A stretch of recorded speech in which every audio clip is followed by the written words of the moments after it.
या आप भारत का नाम बदल कर बीजेपी रख दीजिए, और बीजेपी रख दीजिए नाम, क्योंकि आपको लगेगा कि भारत के देश के खिलाफ ही बोल रहे हैं ये लोग। और दूसरी बात,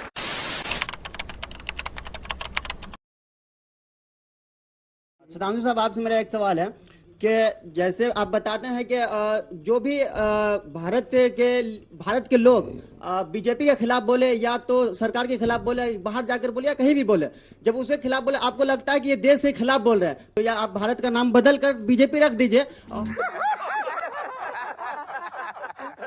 और बीजेपी रख दीजिए नाम, क्योंकि आपको लगेगा कि भारत के देश के खिलाफ ही बोल रहे हैं ये लोग। और दूसरी बात यह है कि ईद के बाद सुने हैं कि एक आप लोग कैंपेन चलाने वाले हैं, मोदी मित्र कैंपेन चलाने वाले हैं, और उधर से कहाँ सुने? आज मैं न्यूज पढ़ा था मैंने कि न्यूज में लिखा था। यस मैम, क्या मोदी मित्र करके एक कैंपेन चलाने वाले हैं, एक प्रोमो चल रहा है। उसमें कहां तक आप आगे जा पाएंगे, क्योंकि आपके कई नेता मुस्लिम के खिलाफ बोलते हैं, जैसे हेमंत विश्व शर्मा साहब ने कहा कि सारे मदरसों को बंद कर देना चाहिए भारत में। और मैम एक सवाल कांग्रेस वालों से है कि सर, अगर आपको 2024 में अच्छे सीट चाहिए तो आपको बीजेपी के जो ग्राउंड पे बीजेपी बैटिंग कर रही है, आपको वहां से हटकर बैटिंग करना पड़ेगा सर, क्योंकि जहां पे वो बैटिंग करे वहां पे आप करेंगे तो लगता है आप जितनी सरकार आपकी है। कौन से ग्राउंड पे ये गए हैं बैटिंग करने? सर बता रहा हूँ, जैसे कि अभी राजस्थान में नासिर और जुनैद का हत्या हुआ, उस पर बीजेपी कांग्रेस ने क्या किया, अभी तक उनकी गिरफ्तारी क्यों नहीं हुई? बस यही। इन्होंने जो बात कही भाई, उन्होंने कहा डेमोक्रेसी खत्म है, इसमें बीजेपी कहीं नहीं थी। वो जो जिस प्रकार की बातें करता, बताइए अच्छा भारत तेरे टुकड़े होंगे इसका हम विरोध कर रहे हैं, इसमें कहीं बीजेपी है? इसमें कहीं बीजेपी है?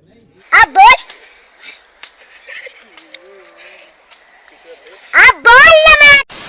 यही तो समस्या है कि आप हमेशा उसको। और मैं एक बात कहना चाहता हूं, मुझे अचानक ध्यान आ गया, इन्होंने जो बहुत बोला था ना अभी, defenders of democracy England America के लिए, सवाल का तो जवाब मैं जवाब दे रहा हूं, उसी का जवाब दे रहा हूं। भाजपा भारत नहीं है, भाजपा भारत नहीं है, समझ लीजिए, उसी जवाब दे रहा हूं। बीजेपी के खिलाफ बोलना देश के खिलाफ नहीं है। मैं डिस्टर्ब नहीं कर रहा था, मैं सिर्फ ये आप जवाब दीजिए ना, कहाँ घूम रहे हैं आप? जहां का इन्होंने उदाहरण दिया, मैं उसी उदाहरण से हो रहा हूं। उदाहरण उन्होंने ना दिया होता तब मत बोलिएगा।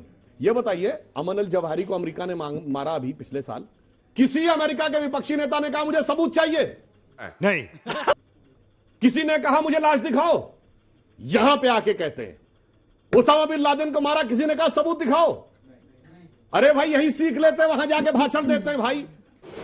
ठीक है, कम से कम देशभक्ति का ज्ञान मत बांटिए, देशभक्ति का ज्ञान मत बांटिए। भाजपा भारत नहीं है, समझ के चलिए। आपके साथ शुरू करते हुए जी, हम हर सदन के सत्र को देख रहे हैं वॉश आउट होते हुए, कुछ तो सोल्यूशन निकालना पड़ेगा, एक रास्ता तो होगा। दूर दराज के इलाकों से जो सांसद आते हैं, उनकी जनता सोचती है कि हमारा शायद मुद्दा वहां पर उठेगा, लेकिन ऐसा नहीं हो पा रहा है। नहीं, मुद्दे तो महाराष्ट्र के भी हैं, भले मुंबई से आते हैं, हमारे भी मुद्दे होते हैं, तो हम भी अपने घर परिवार को छोड़कर कोशिश करते हैं कि यहाँ पर जो जनता का मुद्दा है वो हम उठा सकें। ठीक है, आप मुझे बताइए, हम कोई नहीं चाहता है अदानी समूह खत्म हो, हम नहीं चाहते हर राज्य में उनके कारोबार ठप हो, हम भी चाहते हैं देश में वो प्रगति के बड़े हिस्सेदार बने, पर वो हिस्सेदार ऐसे ना बने कि वो पूरे देश को ही कब्जा कर लें। अच्छा, अगर कुछ गंभीर रिपोर्ट आई है, कई गंभीर ऐसी चीजें आई हैं, आप मुझे बताइए, आपके हाथ में 10,000 रुपए हैं, आप वो फिक्स डिपॉजिट में डालती हैं, आपको 5-6% मिलेंगे, आप कहती हैं चलिए स्टॉक मार्केट में डालते हैं, आजकल अदानी जी के शेयर्स बहुत अच्छे चल रहे हैं, 3,000 पे हैं, 3,000 के कोई आपको सपना दिखा देगा 5,000 होने वाले हैं, तो आप कहेंगे चलिए मैं 10,000 अपने उसमें डाल देती हूँ। नहीं, टाइम खत्म हो गया। हाँ, बस मैं यही कहूंगी कि इस पे जांच होनी चाहिए, क्योंकि जांच ये मेरे लिए नहीं है, मेरे फायदे की नहीं है, ये जनता का विषय है और ये जांच होनी चाहिए। 2 लाइन से। जेपीसी रोकना जरूरी है, इसलिए संसद को रोकना मजबूरी है, ये इनकी हकीकत। जवाब दीजिए।